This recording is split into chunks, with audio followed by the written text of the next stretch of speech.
جب یہ اشعار جو میں نے لکھے میں وہ پڑھ رہا تھا کلیم عاجز کی کتاب. کلیم وہ جو شاعری کا سبب ہوا وہ معاملہ بھی عجب ہوا.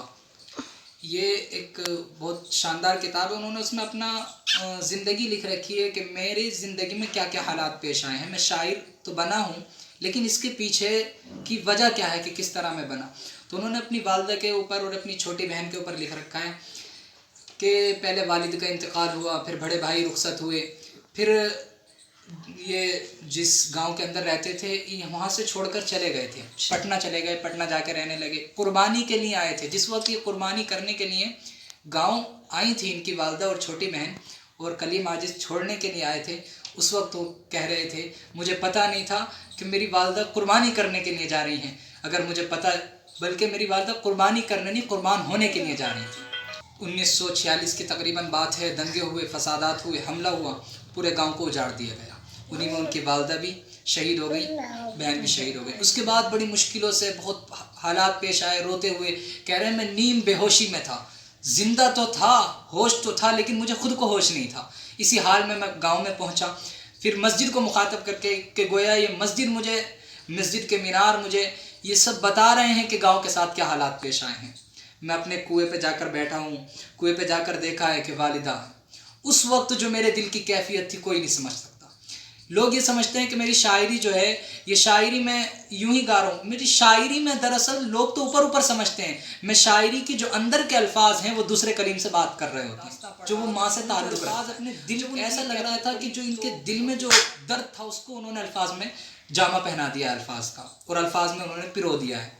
اس وقت پڑھ رہا تھا, میرا بھی دل والدہ کی بہت یاد آ رہی تھی. میں بھی لیٹا ہوا تھا, ایک ساتھی تھا اس وقت, تو ہم لوگ ساتھی تکرار کر کے بیٹھے ہی تھے. امتحان کا چونکہ وقت چل رہا تھا اور آور ٹائم پڑھ رہے تھے, تو وہ ساتھی تو چلا گیا. تھوڑی دیر میں اس کے جانے کے بعد اس کا مطالعہ کرتا تھا 10 سے 5 منٹ, تھوڑا سا اسے پڑھا, پھر میں لیٹ گیا. لیٹنے میں بے قراری تھی, وہی اسی بے قراری میں پڑھا رہا. کبھی اٹھ کے بیٹھوں, کبھی لیٹوں, سوچتا رہا کروں کیا. موبائل بھی پاس نہیں, کوئی تھا نہیں کہ بات کر سکوں. تو پھر میں نے کاپی اور قلم اٹھایا, ایک شعر لکھا. ایک شعر لکھنے کے بعد پھر لیٹ گیا. پھر دل میں قرار نہیں آیا, پھر اٹھ کے بیٹھا, پھر ایک شعر لکھا. بہت سوچنے کے بعد پھر جو دل کا ایک غم تھا وہ اسے الفاظوں میں نے پرویا. اور ماں کے اوپر کہ ہاں واقعی ماں ہوتی ہے. اور یہ میرا ہی نہیں, میں یقین کے ساتھ کہہ سکتا ہوں کہ دنیا کے جتنے بھی انسان ہیں ہر ماں کا, ہر بچے کا یہ دل کے الفاظ ہوتے ہیں.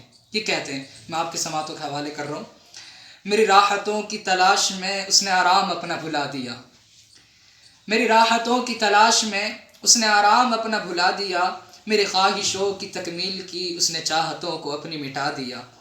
ہو دنیا کی کجروی یا پھر ہو کہیں صیاد کا قفس, ہو دنیا کی کجروی یا پھر ہو کہیں صیاد کا قفس, میرا دست پکڑ کے ہٹا دیا, مجھے راستہ بھی دکھا دیا.